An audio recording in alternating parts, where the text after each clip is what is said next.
Hey guys, Mike here, the Detroit Borg, and I'm really excited to show you my new YouTube camcorder. So this is the Sony Handycam FDR AX100 in 4K. So this is the camera that kind of stole the show at CES this year. It's the first camcorder to bring 4K down to the kind of prosumer level. This is a $2,000 camera, so it's still kind of expensive, but certainly not as expensive as a RED camera, and certainly better than something like a 4K camera in a cell phone. So it's kind of nice to see finally this camcorder show up. I've actually been waiting for this for quite a while before upgrading to upgrading my gear, because I wanted to do 4K eventually, and I just wanted to wait until a higher or a more attainable camera came along for my production. I really like Sony Handycams. That's what I use for my video recording, so this was the perfect product for me. I'm pretty excited to finally get it. So there are a lot of specs here to take a look at, so let's get through it. So we do have Wi-Fi in here, primarily for controlling your camcorder using an iPhone or something like that. We do have NFC technology, so this can use NFC on the phone, particularly an Android phone, because there are apps for Android for controlling your Sony camcorder. So you can transfer files using NFC from the camcorder to your phone. You can also use the remote control apps that are available on Android or iPhone. We do have Carl Zeiss optics, we have Bind ZX, so we do have 120 frames per second processing in here for slow motion. We have Exmor R, CMOS sensor, a 1-inch 20 megapixel sensor, so fairly large sensor, 20 megapixels for still image recording, and 14 for video. We have Triluminous LCD display, Play Memories, which is Sony software for managing this content. We have 4K video recording as well as 1080p, so you can record in 1080p if you don't want to use 4K, because of course 4K is a really high bit rate, so it takes up a lot of space. HDMI, we have Dolby 5.1 available on this, so you can record in 5.1 surround. AVC HD Progressive, so we do have standard 1080p AVC HD, so if you want to use that, you can. But we also have XAVCS, which is the format used to record in 4K or 1080p. This is a higher quality codec. We also have the Sony Hot Shoe. This is the NI multi-interface shoe, which is kind of hidden on the camera, and I'll show you that. Now this supports SDXC Class 10 cards, which is what you're going to need for 4K.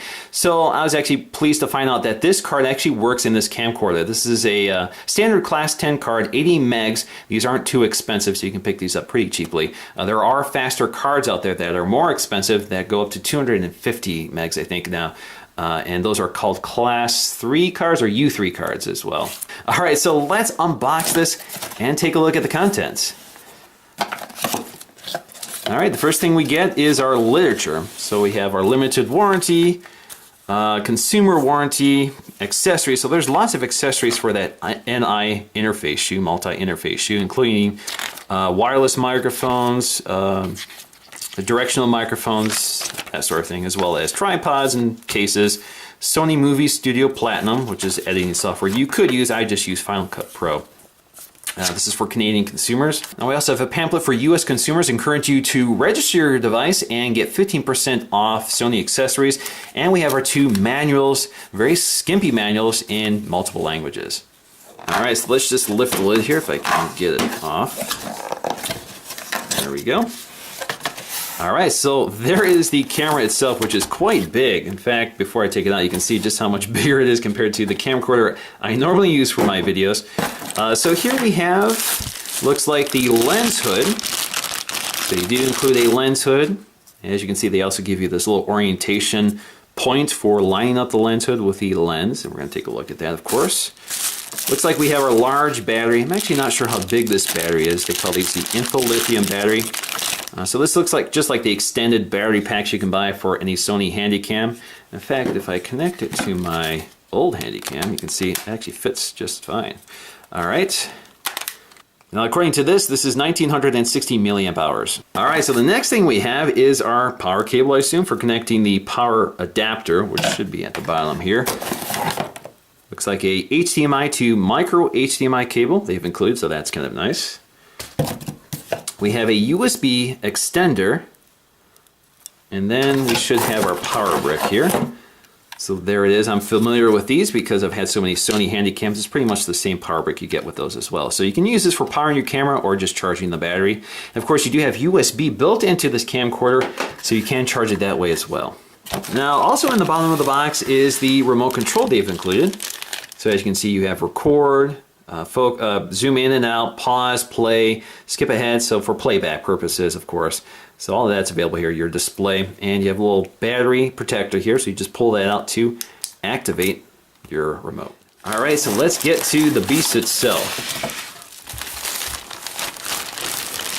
There it is, 4K. First thing I see, a nice chrome 4K logo. Really nice, really hefty camcorder, especially if you're used to the small portable Sony Handycams. All right, so let's take a close look around. So you do have an eyepiece here, including a proximity sensor. So if you pull this out and you place this close to your eye, this will activate the OLED display that's in here. Back here we have our battery pack. So if you look here, you can see we have a pretty large space for our battery pack. This will, of course, support a variety of sizes. So you pop that in, there you go. You can see it sticks out a bit. Also add some weight to it. We have our record button for standby as well as record. We have our shutter release, or our mode. We can change between camera mode and video mode. We have our power LED indicator. We have our photo camera or shutter release for taking a photo. You can take a photo anytime you're recording video, just hit that shutter release. We have our zoom control as well. We have that NI hot shoe, so it pops off. It's actually spring loaded, I think. There we go. So there you can pop in an accessory. Snaps on. Very nice. You can see it's got that nice texture to it. It's got that high quality camera texture. Also along the side, it's got this kind of faux leather texture. Feels really nice in the hand. You also have your charging port down here for AC in, for charging your camcorder. We have our hand strap with Velcro. This allows you to tighten it up as you want. It also has your integrated USB port. I believe this is just USB 2.0, but you also use this for charging as well. So you don't have to carry around a charger if you don't want to. And it kind of plugs into the hand strap there. Well, you've seen this before with other Sony Handycams. We also have our focus magnifier, 8x clear image zoom, so we have full optical zoom there. We have NFC technology. This is the NFC area for tapping to your phone. SD-XE as well as Memory Stick Pro. We have X-More-R branding, optical steady shot, so we have both optical image stabilization as well as software stabilization, and we have Wi-Fi built in.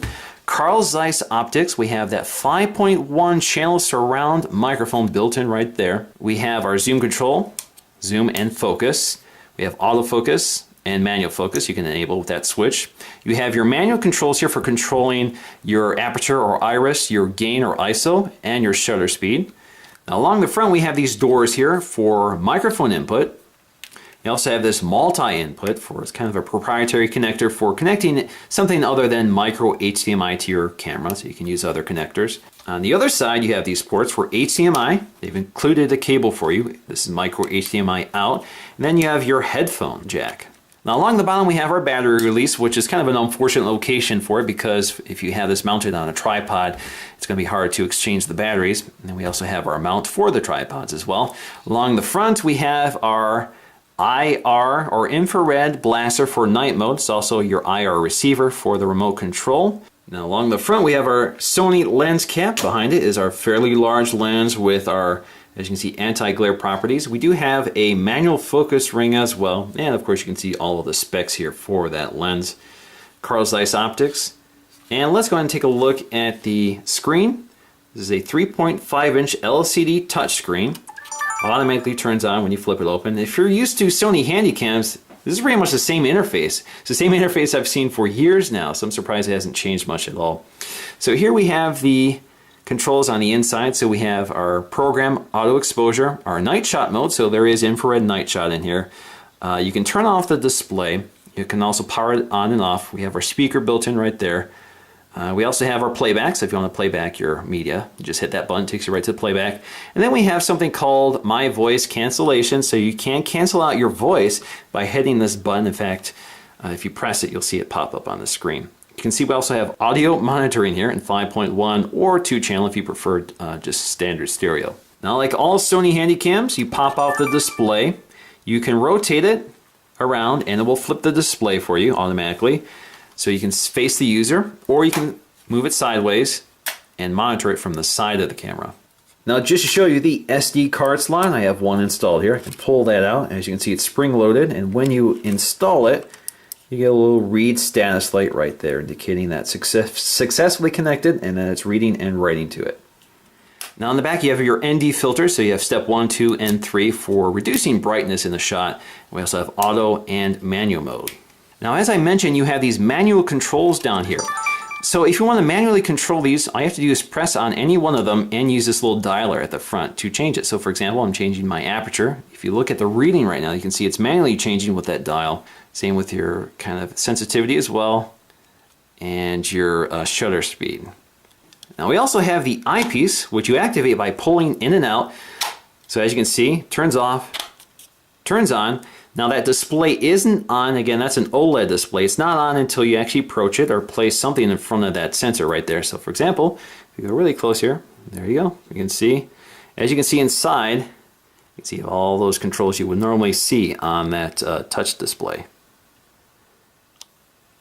Now the eyepiece also has this manual control for the diopter. In fact, if you look at the eyepiece, you can see it moving in and out. Now just to show you how to install the lens hood, you just line up the red dots, one on the camera, one on the lens hood. Just line them up and twist them into place, and there you go. And in case you're wondering, the lens cap does work with the lens hood on. And of course, if you want to take it off, just twist it and take it off.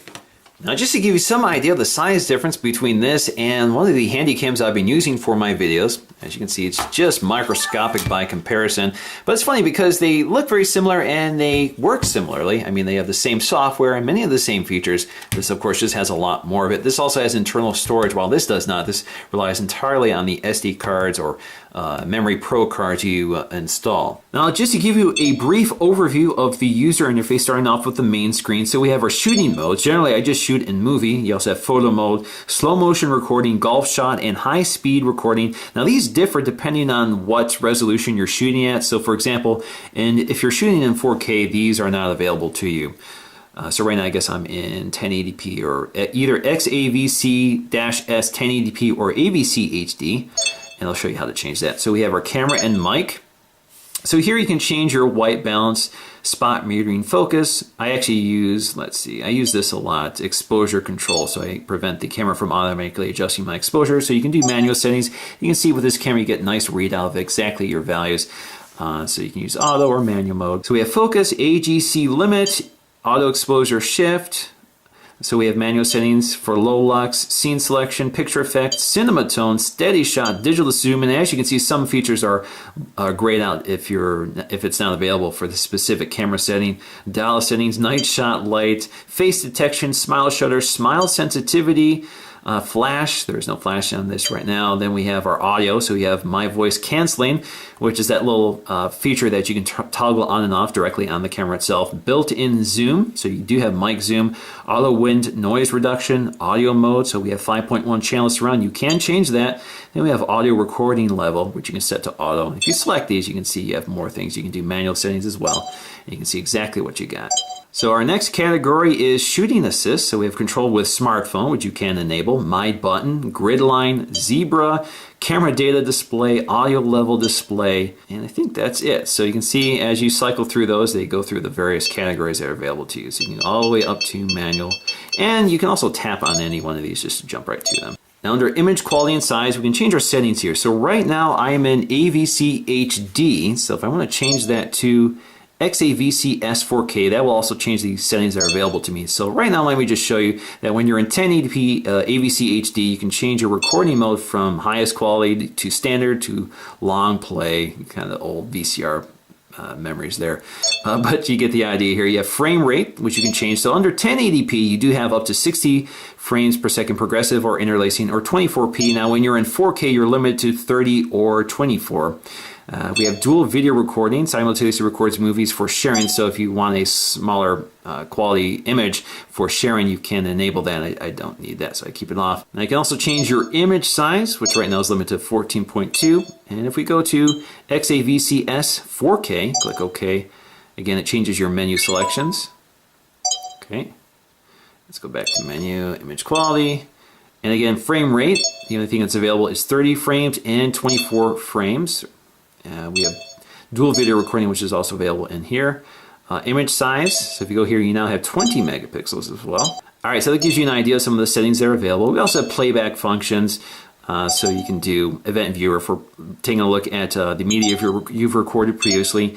edit and copy, so you can send it to a smartphone, again via Wi-Fi or NFC, view on TV, so you can push it to your TV, such as a Sony Bravia TV. Now under setup, we'll find media info, which will tell us about our memory card that's currently installed, actually how much time we have left in the current format, 4K, so you can see 2 hours and 11 minutes, which sounds like a stretch to me. We can also format the card directly from the camera. You can repair the image database of the memory card. You can change the file numbering scheme here from series, or you can reset it. We also have the data code, which you can toggle on and off, so you have date and time or camera data if you want to put that on your video. We also have download music, so you can download music to your camera. Let's go back to menu here, setup. We have empty music, so you can delete music as well. We have WPS push for connecting to a Wi-Fi access point settings. So this is where you can actually connect to your wireless access point. So if I see mine here, time capsule, I could do that right here by inputting the password. We can also edit the device's name, so I'm just going to leave that the default. We also have display MAC address, so we can see our MAC address of the device. We have SSID and password reset, network info reset, TV type, so you can change that here. Hopefully you're not using 4:3. HDMI resolution, you can change that to auto, either 1080p, 1080i, or even 4K if you have 4K TV. And then we have USB connect settings, USB power supply, and a bunch of other things. So there you go, you get the idea of the basic user interface, and we also have our File Explorer, so you can see all the things that we've downloaded. It's kind of interesting. It looks like some files that are still on my SD card here. But I recorded a 4K video earlier just as a test, so you can play that back. And you can delete it if you want. You can skip ahead, pause it, that sort of thing. Now in terms of the recording screen, we do have our menu to get back to our menu controls. And as you can see, when you snap back to the recording screen, you get a flash of all the information that's available. But of course, you can bring it back just by hitting the display button along the side of the camera. It kind of cycles through it for you. You can control your zoom on the display itself, like so. So you can use this or the physical control on the camera. And of course, you can also hide this if you don't want it in your way. And then let's get back to the standard controls here. So we have our record button as well for recording. And as you can see, we have live monitoring here along with our audio monitoring, which is very helpful. And as you can see, we're in auto mode, so it will automatically adjust for you depending on the shot.